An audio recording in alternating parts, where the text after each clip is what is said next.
अस्सलाम वालेकुम friends, welcome back to my YouTube channel cook with Mahpara. क्या हाल है आप सबके और सब कैसे हैं आप। आज हम बनाएंगे बहुत ही आसान और बहुत ही मज़ेदार कीमा चना दाल, और बहुत ही आसान तरीके से इसे हम बनाएंगे। और अगर आप इस रेसिपी को फ्रेंड्स एक दफ़ा ट्राई करेंगे, आपका दिल करेगा कि इसे बार बार बनाया जाए। तो चलिए फिर देर किस बात की, इस रेसिपी को बनाना स्टार्ट करते हैं। सबसे पहले हम पैन में शामिल कर देंगे कुकिंग ऑयल, इसे आप कम ज़्यादा कर सकते हैं। फिर हमें चाहिए 2 अदद बड़ी इलायचियाँ, 4 अदद छोटी सब्जी इलायचियाँ, इसे भी हम इसी तरह से पैन में शामिल कर देंगे। और साथ में हम शामिल करते जाएंगे 2 अदद छोटी प्याज बारीक कटी हुई। अच्छे से मिक्स करते जाएंगे और प्याज़ों को हम हल्का सा लाइट ब्राउन कर लेंगे।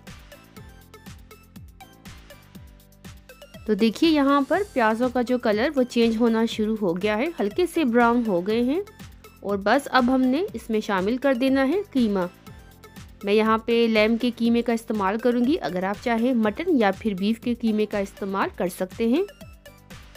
और अच्छे से हम कीमे को मिक्स करते जाएंगे, प्याज़ों के साथ अच्छे से पका लेंगे। यहाँ पर हमने गार्लिक जिंजर को थोड़ा सा पानी डालकर अच्छा सा ग्राइंड कर लिया था, तकरीबन 2 टेबलस्पून भर के इसे हम कीमे में शामिल कर देंगे इसी तरह से।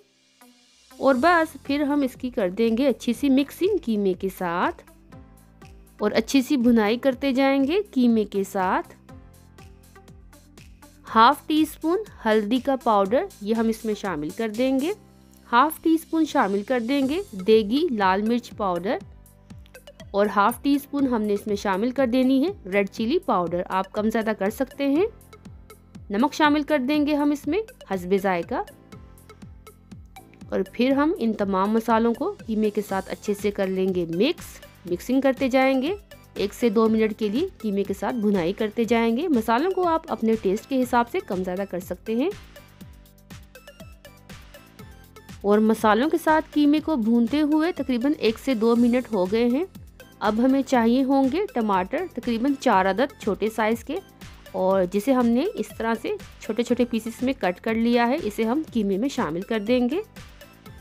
और टमाटरों को हम कीमे के साथ अच्छे से मिक्स करते जाएंगे, कोई हम इसमें पानी शामिल नहीं करेंगे। अच्छे से इस तरह से फैलाते जाएंगे, पानी हम इसमें ऐड नहीं करेंगे। अब हम टमाटरों को गलने के लिए छोड़ देंगे, इसी तरह से कवर करके पका लेंगे तकरीबन 10 से 15 मिनट के लिए लो फ्लेम पर। तो चलिए फिर हम चेक कर लेते हैं। मिक्स करते जाएंगे अच्छे से, और आप देख सकते हैं कि टमाटर यहाँ पर अच्छे से गल गए हैं। टमाटरों ने जो अपना पानी काफ़ी इसमें छोड़ दिया है, और अब हम इसकी अच्छी सी भुनाई करते जाएंगे। और साथ में हम शामिल कर देंगे 1 टेबलस्पून भर के सूखा सफ़ेद धनिया पाउडर। अच्छे से मिक्स कर लेंगे कीमे के साथ, अच्छी सी भुनाई करते जाएंगे। उबली हुई चने की दाल तकरीबन हाफ कप, जिसे हमने पहले से ही गला लिया था, और इसे अब हम कीमे में शामिल कर देंगे। और फिर हम इन दोनों की कर देंगे अच्छी सी मिक्सिंग इस तरह से। और दाल और कीमे की हम अच्छी सी भुनाई करते जाएंगे 3 से 4 मिनट के लिए।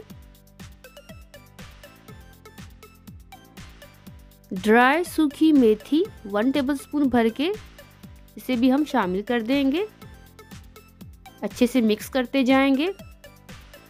मेथी डालने से जो कमाल की खुशबू आती है उसकी तो क्या ही बात है, आप ज़रूर ट्राई कीजिएगा इसी तरह से। तो यहाँ पर आप देख सकते हैं कीमा दाल में से जो ऑयल है वो अलग होना शुरू हो गया है। और बस अब हम इसमें शामिल कर देंगे पानी तकरीबन 2 कप के बराबर, इसे हम डालकर कर देंगे अच्छे से मिक्स। और अब हमने फ्लेम को कर देना है लो, और इसे अब हम दम पर पका लेंगे कवर करके 10 से 15 मिनट के लिए। तो चलिए अब हम इसे कवर करके पका लेते हैं। तो चलिए फिर हम चेक कर लेते हैं। बहुत ही ज़बरदस्त सी, बहुत ही कमाल की खुशबुएं आ रही हैं। अच्छे से मिक्स कर लेंगे। ज़बरदस्त सा कीमा दाल बनकर तैयार हो गया है। हाफ टी स्पून गरम मसाला पाउडर शामिल कर देंगे, बारीक कटी हुई हरी मिर्चें और बारीक कटा हुआ हरा धनिया। देखने में बहुत ही मज़ेदार, खाने में ये बहुत ही टेस्टी बना है, एकदम खिला खिला बनकर तैयार हुआ है फ्रेंड्स। ये कीमा दाल ज़रूर ट्राई कीजिएगा मेरी इस रेसिपी को फ्रेंड्स। अच्छी लगे रेसिपी तो ट्राई कीजिए, साथ में इसे लाइक भी कर दीजिए। अपना रखिएगा आप बहुत बहुत ज़्यादा ख्याल। अल्लाह हाफिज़।